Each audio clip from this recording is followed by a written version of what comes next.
had wanted to know whether the interdicted officers have recorded their statements and what is the account of the account of the deceased since he was brought to the station. What was his situation when he was brought to the station? But he said those statements were being taken today in the afternoon, so maybe that we will get to know later on. Mr. Speaker, I wanted to know whether the officers at the station, that is the report office, the cell sentry, record at the OB, if they clearly stated the status or the health situation of the deceased before he was booked in. Mr. Speaker, it is also of interest to this House to know how many hours it took to pick Mr. Ojwang from his home to, what was the name of that police station? The first police station? Mawega. And then from Mawega to Nairobi. How many hours? Because that seems to have had so many hours in between, so that we know whether that is normal or whether there was a detour to some other place before he was finally booked into Nairobi. And then, Mr. Speaker, I also wanted to know the normal situation. Do police arrest to investigate, or they investigate, forward the case to ODPP, then the DPP recommends the arrests? What is the normal situation, Mr. Speaker? Senator Muma. Senator Muma.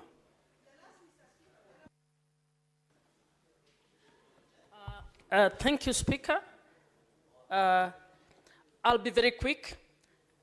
First, policy questions to the CS. CS, whatever you might call law or policy in Kenya, it would seem it doesn't work for police excesses. But in your speech, you seem to suggest that currently we are out of the woods on matters police excesses. I would want to ask, do you have any policy review proposals around issues of abductions and extrajudicial killings? Secondly, what is your view about commissions of inquiry and inquests as tools that would be used to investigate police excesses? Finally, for you, does the police have any curriculum on human rights approaches to service delivery? CS, that is different from human rights. Human rights approaches is about how you apply human rights in service delivery.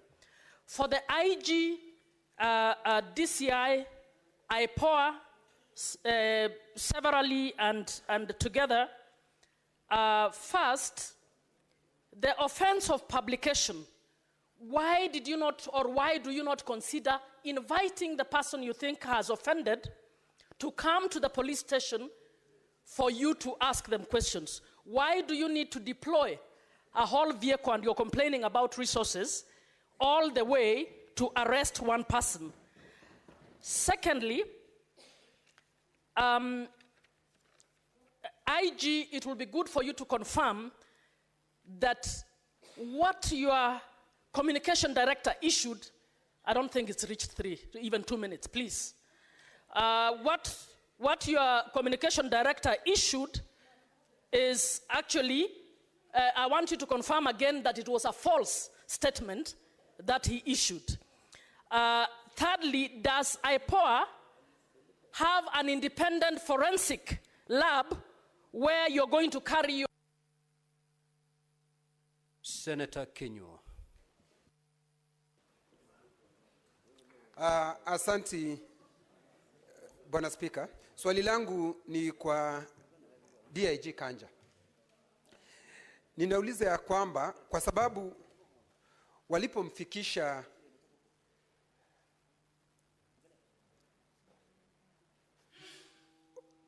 Albert Ojwang walipomfikisha pale Central Police Station, tayari yule ambaye ni afisa mkuu wa pale katika ile police station ambaye anaitwa Talam hakuwako. Inasemekana alipigiwa simu kuulizwa kama atakubali yule Albert Ojwang aweze kuwekwa katika ile seli. Ni utaratibu wa katika polisi zetu, yeye afisa ambaye anasimamia station awe akiulizwa kama mtu yoyote ambaye analetwa katika police station awekwe ndani au la. Hilo ndi swali langu la kwanza.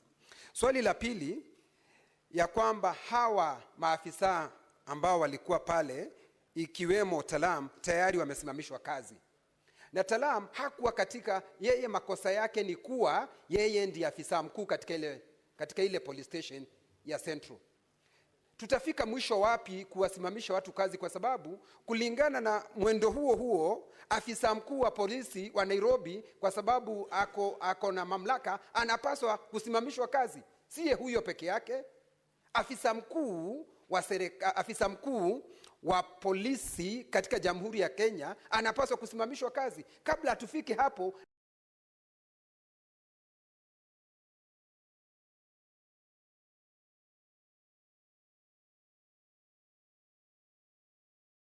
and family of the late Ojwang. And Mr. Speaker, the cost of death is very expensive, and every life is very precious.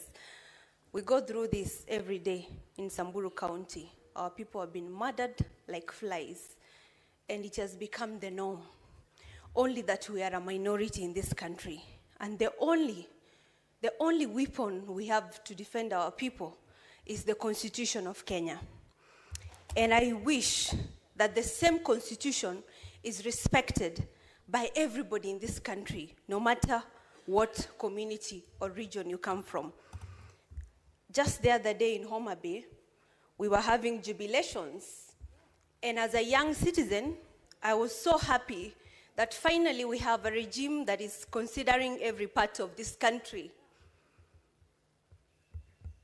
especially the forgotten parts of this country.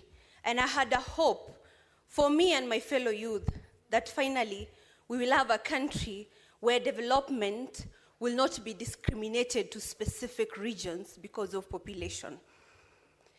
Mr. Speaker, our Constitution is a double-edged sword, and it's a protecting tool for everybody, regardless of which position you hold, where you come from.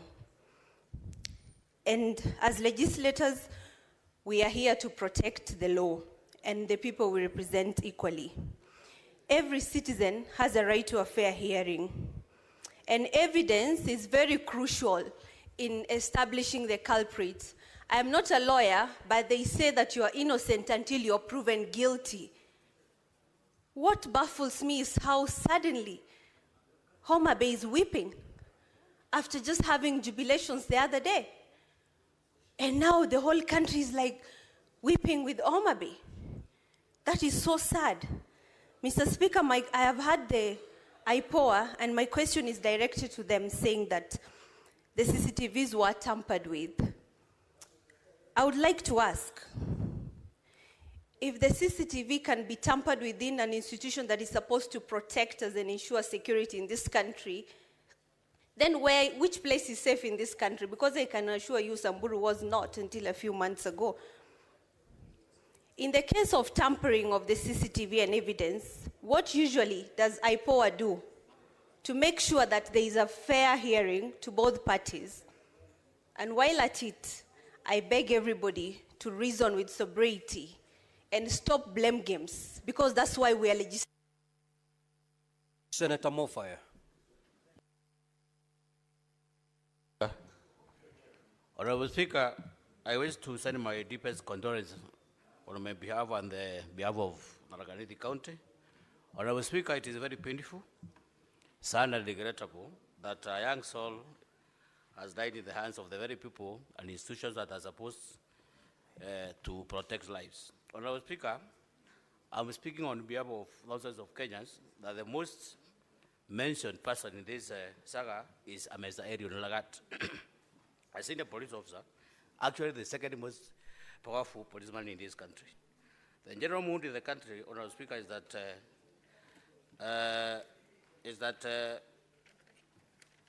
Mr. Lagat is an accomplice in the whole Manda saga.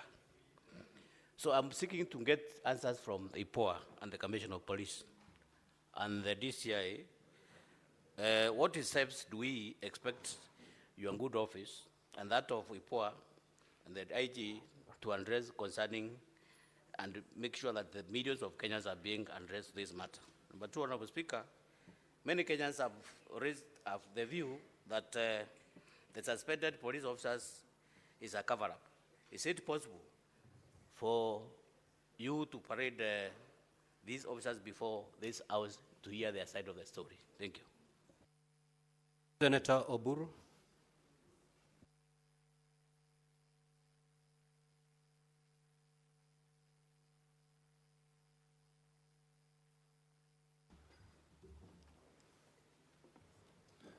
Thank you, Mr. Speaker, sir. Mr. Speaker, many questions have been asked by my colleagues and many questions have been answered. So I will be very brief. Mr. Speaker, I would like to know whether there are laws which only apply to the ordinary Kenyans and they don't apply to the high in society. Mr. Speaker, I'm asking this question because the director of CID has told us here the way they investigated, and they were investigating based on complaint from the deputy IG. And that complaint from the deputy IG led them to go into great details of a so-called cybercrime, Mr. Speaker. I'm wondering whether if an ordinary Kenyan went to complain about a cybercrime, anything would be done. Me, I have complained, I have been defrauded of money. Did this young man defraud anybody of anything? Or was he just an ordinary blogger? I have complained when I've been defrauded cybercrime and the police take no action. They don't take them seriously, Mr. Speaker. Are there laws which are meant for others and not for others? Mr. Speaker, as politicians, are we treated differently? These bloggers, this boy is just a blogger. He was defaming somebody.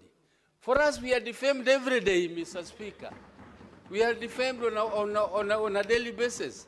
And there is not treated as a crime. And if somebody thinks that is making me famous, it is making me more famous by raising those issues. So I don't mind, Mr. Speaker. But when does he want to tell us that the whole process of going to Homa Bay, doing the so-called thorough investigations, that the complainant himself, who is the second in command of police, was completely innocent? He was just standing by and watching. He didn't know what was happening. That is just an innocent complainant like any other Kenyan. Mr. Speaker, I don't believe that the deputy IG was an innocent complainant like any other. And his role must be investigated in this matter. The small man at the police station, in Central Police Station, that is a very small person, Mr. Speaker. Senator Lelegwe.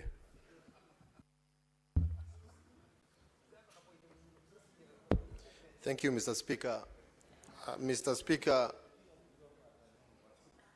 the Vice Chairperson of IPOA, Anne Mwangi, just informed the House that the CCTV footage or CCTV itself at the Central Police Station was interfered with.